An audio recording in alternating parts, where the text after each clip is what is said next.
भाई रोडीज में जैसे कि आपका और एल्विश का इतना हम लोगों ने लफड़ा देखा, हाँ। तो ये क्या मतलब ये सिर्फ टीवी के नहीं लिए यार, है कि बाहर आने के बाद में बाकी सब चीजें सॉर्ट हो जाती है, बातचीत हो जाती है? नहीं, एल्विश के साथ मेरा झगड़ा जो हुआ था वो सच्ची वाला हुआ था, और बाकी के साथ भी सच्ची वाला ही होता है।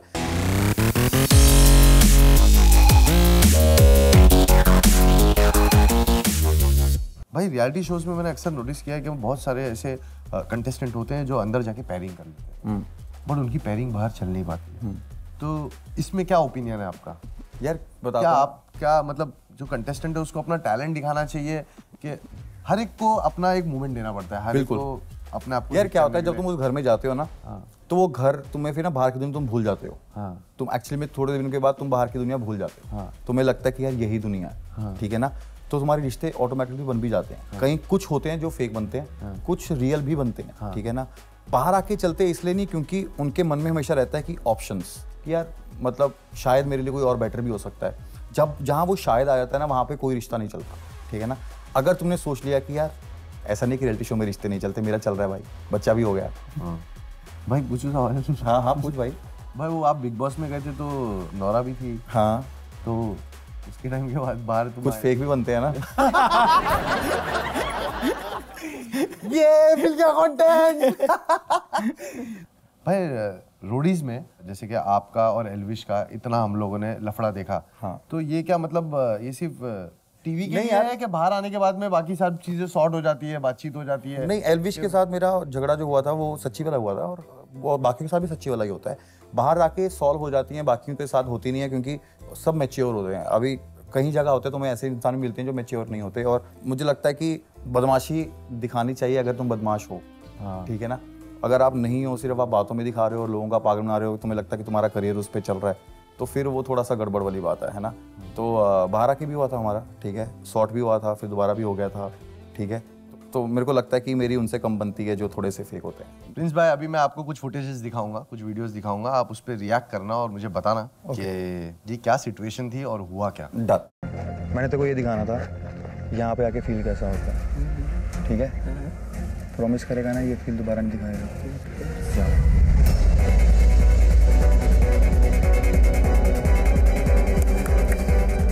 Roadies is my priority sir, और आपने जो खेला है मेरे साथ, I am never gonna forget this in my whole life. मेरा दिल टूट गया था लिटरली। ये सिचुएशन ऐसी होती है कि हम हर किसी को नहीं समझा सकते कि जब मैंने आकाश को निकाला था तो मैंने ज्वेल को रखना था, ठीक है ना। पर फिर जब मैंने सबसे पूछा कि यार सबसे ज़्यादा बनती किसकी है, तो सबने बोला कि हमारी आकाश से बनती है। तो मैंने बोला कि अगर मैं आकाश को ही निकाल दूंगा तो अगर वोट आउट आएगा अगला, तो आकाश तो बच जाएगा, इसको वैसे ही लोग पसंद नहीं कर रहे उसमें से ज़्यादा ऑडियंस में। तो फिर मैं वहाँ गया और मैंने थापा को बोला कि मैं तुझे फील कराना चाहता था कि तू अगर यहाँ पे अब नहीं आएगा, ताकि वो दुगनी मेहनत करे कि मैं निकल सकता रहा, मैं निकला नहीं। और मैंने अपनी चाल भी खेली, जहाँ पर मैंने ऑडियंस से कंटेस्टेंट से पूछ के कि अगर मैं अगली बार अगर इनमें से कोई आता है तो ज़्यादा वोट्स किसको मिलेंगी। तो जहाँ पर नाम था जिसका, तो मैंने उसको निकाल दिया था कि ये तो अगली बार फिर जा सकता है, तो मैं उसको सेव करता हूँ जिसके पास ज़्यादा चांसेस है आगे बढ़ने के। यस, ओके, फेयर इनफ भाई। हम तो इतने नीच हो गए, हमें प्रिंस भी अच्छा लग रहा है। जहाँ बड़े बड़े ऊपर चढ़ के गिरे हैं भाई तुम नीचे नहीं गिरे, तुम खड्डे में हो। तुम मार के देख, तुम मार के देख, कोई बाहर जाकर जल्दी बाहर निकल। यहाँ पर भी मैंने अभी, ये हमारी फर्स्ट लड़ाई है रोडीज की, यहाँ पर भी मैंने इसको मतलब छोटा भाई समझ के ना वैसे नहीं लड़ रहा था जैसे मैं बाकियों से लड़ता हूँ, ठीक है ना। क्योंकि मुझे लगा यार कि साला मेरा रिश्ता था इससे, है ना। एक होता है ना कि जिसको तुम, जैसे गौतम को मैं इससे पहले मिला नहीं था, तो लड़ने में कोई फर्क नहीं पड़ता। जब तुम, अगर मैं एल्विश को ना जानता होता, पहले ना मिला होता, तो मैं पहले इसी में फाड़ के रख देता, ठीक है ना।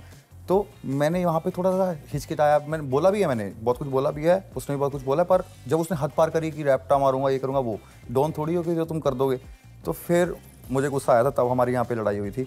और मुझे लगता है कि यहाँ पे बोला ना कि करियर चल रहा है, अरे 2 साल 3 साल तो इंडस्ट्री सबको नहीं छोड़ती है। और जब मैं आया था 5 साल तो मैंने शो करने देखा था, 4-4 शो करता था। ये तो भगवान सबको देता है, ठीक है। उसके बाद तुम इंडस्ट्री में कैसे सर्वाइव करते हो वो गेम होती है, ठीक है ना।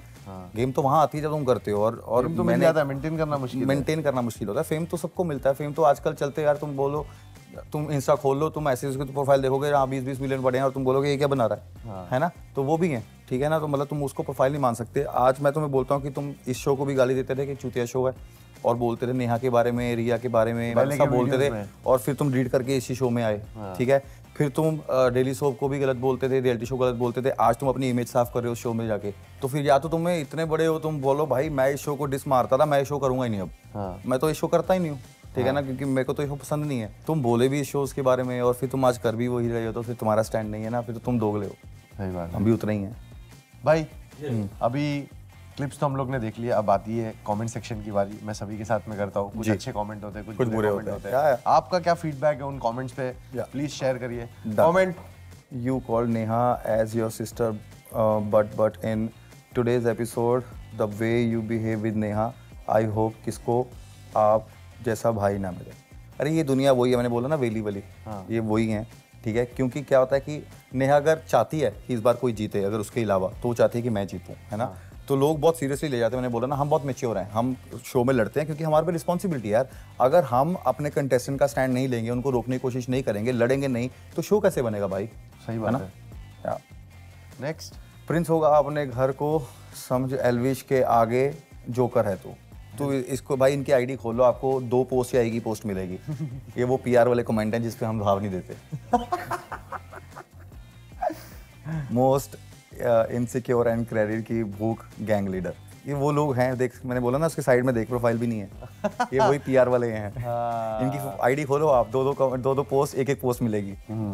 जो खुद अपने अकाउंट से तो मैसेज नहीं कर पाते, मगर फेक अकाउंट से जरूर करते हैं। Yes, Prince x Riya is perfect but Prince x Neha is an emotion. True, so true, मैं भी मानता हूँ। पर मैं और नेहा जब अगर हम इकट्ठे हो गए, तो जैसे मैं और रणविजय थे ना, रणविजय भाई, कि जब हम दोनों एक साथ खेलते तो हमें हराना मुश्किल था, और अगर मैं और नेहा एक साथ हो गए ना, तो लोगों को फाइट देखने को नहीं मिलेगी, और दूसरा हमें कोई हराने वाला नहीं होगा, तो हम एक साथ नहीं हो सकते। सही बंदे के घर खुशी भेजी, ही always happy for you bro. अरे थैंक यू यार, ये दोनों मेरी खुशी हैं, ठीक है। मतलब मुझे लगता है कि एक सही बीवी मिलना बहुत बहुत ज़रूरी है। आज के टाइम पे मतलब तुम्हें सही पार्टनर मिल जाए तो सबसे बड़ी बात है। और दूसरी, उसने मुझे सबसे बड़ा गिफ्ट दिया है, मेरी बेटी, और मैं हमेशा ही चाहता था कि अगर मेरे घर में पहला बच्चा हो तो वो बेटी हो। क्या बात है। यस, बहुत अच्छा कमेंट का रिप्लाई किया भाई। और यही होता है कि आप नेगेटिविटी को पॉजिटिविटी में किस तरीके से तब्दील करते हो, बदलते हो। तो भाई मेरे को एक बहुत पर्सनल सवाल और बहुत इंपॉर्टेंट सवाल है भाई, ब्राउन रंग आपने देखा है? नहीं भाई, बोलो ना भाई, सब तो बोल रहे मैंने लिखा है। नहीं। ब्राउन रंग जिस पता लगेगा मुझे ही बता दियो, स्पेशल फोन करियो भाई, पता लग गया। ब्राउन रंग मालूम पड़ गया कौन लिखा है। तो टप्पा को किसने मारा ना, उससे ज्यादा हो गया भाई। सही बात है भाई, लोग ने मतलब भाई। तो अभी हमारा वक्त आ गया है सबसे मेन सेगमेंट का, उसका नाम है इज इट कंट्रोवर्शियल इनफ। तो इसमें मैं आपको कुछ पूछूंगा, ठीक है, आपको उसको जवाब देना। अगर आपको जवाब नहीं देने लग रहा है तो शॉर्ट्स पीने, तो शॉर्ट्स, ठीक है। तो पहला ऐसा तो खत्म करते हैं, फिर शॉर्ट्स ही पी लेता हूँ। नहीं चल भाई, नहीं, आपको चैलेंज एक्सेप्ट करना और सबके जवाब देने हैं। ऐसा कौन सा कंटेस्टेंट है आपके टाइम का, आपके रियलिटी शो के टाइम का, जो डिजर्विंग नहीं था बट वो जीत गया? मुझे लगता है कि हीना शिल्पा से ज़्यादा डिजर्व करती थी। हीना खान शिल्पा से ज़्यादा डिजर्व, मेरे को लगता है। बाकी लोगों की ओपिनियन गलत हो सकती है, या मुझे लगता है कि हीना ज़्यादा डिजर्व करती थी। कौन सा ऐसा जज या होस्ट है जिसके साथ आपको काम करने का बिल्कुल मन नहीं था? बिल्कुल मन नहीं था? हाँ, ऐसा कोई नहीं है यार, कोई भी नहीं है ना, ऐसा कोई नहीं। सभी के साथ हम टेढ़ों के साथ भी काम कर सकते हैं, हम सीधों के साथ भी काम कर सकते हैं। हम टेढ़ों के साथ टेढ़े बन जाते हैं, सीधे के साथ सीधा। क्या आप लड़कों को ज्यादा प्रिफर करते हो लड़कियों से गेम में, इसलिए because you have a bro code? नहीं, ऐसा कुछ भी नहीं यार। आप कभी देखोगे मेरे गैंग में मेरा लड़कियों के साथ ज़्यादा रहता है, मैं उनको ज़्यादा आगे लेके जाता हूँ, ठीक है, और बॉन्ड भी मेरे साथ वैसे ही रहता है। पर सर्कमस्टेंसेस हमेशा ऐसे होते हैं, यू नो, एंड में बच चढ़ के जाते हैं। मैं हमेशा बोलता भी हूँ, कभी लड़कियों का फिनाले होना चाहिए जहाँ पे सब लड़कियाँ परफॉर्म करें, ठीक है ना, क्योंकि ऐसा नहीं है कि लड़कियाँ किसी से कम है, यू नो। युविका से आज तक आपने ऐसा कौन सा झूठ बोला है जो आप कभी पकड़े नहीं गए? कि मैं आपको प्यार करता हूँ।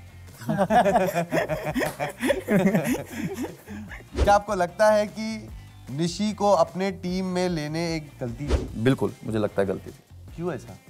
क्योंकि अगर तुम्हारी बॉन्डिंग बाहर से बनी हुई है दूसरे गैंग की कंटेस्टेंट के साथ, तो तुम अपने गैंग के साथ कभी लॉयल नहीं हो सकते। और जब तक ये मुट्ठी बंद नहीं है, तब तक मुट्ठी में जोर नहीं। किसी एक गैंग लीडर को फाइनल से निकालने का मौका मिलता तो आप किसको निकालोगे? किसको निकालूंगा? गौतम को। गौतम को? क्योंकि गौतम को गेम समझ नहीं आती। वो बहुत बेचारा ढीला है, उसको 2 साल हो गए, 2 साल में उसको गेम समझ नहीं आ रही, गेम में करना क्या है। ओके, भाई गौतम को चोट लगेगी दिल पे वीडियो देखने के बाद। और गाइस मैं भी गाने वाला हूँ। यस, फैजू को मैं अगला गाना अपने साथ हिप हॉप गवाऊंगा। पक्का पक्का 100%। देखो कैमरा चालू है, सब लोग 100% हिप हॉप ट्रैक आएगा, वो banger. Okay let's go guys, let's go. दोस्तों ये था हमारा धमाकेदार final episode insider with Faisu का। आप सबका बहुत प्यार मिला है, इस वजह से सीजन 1 इतना यादगार बना है।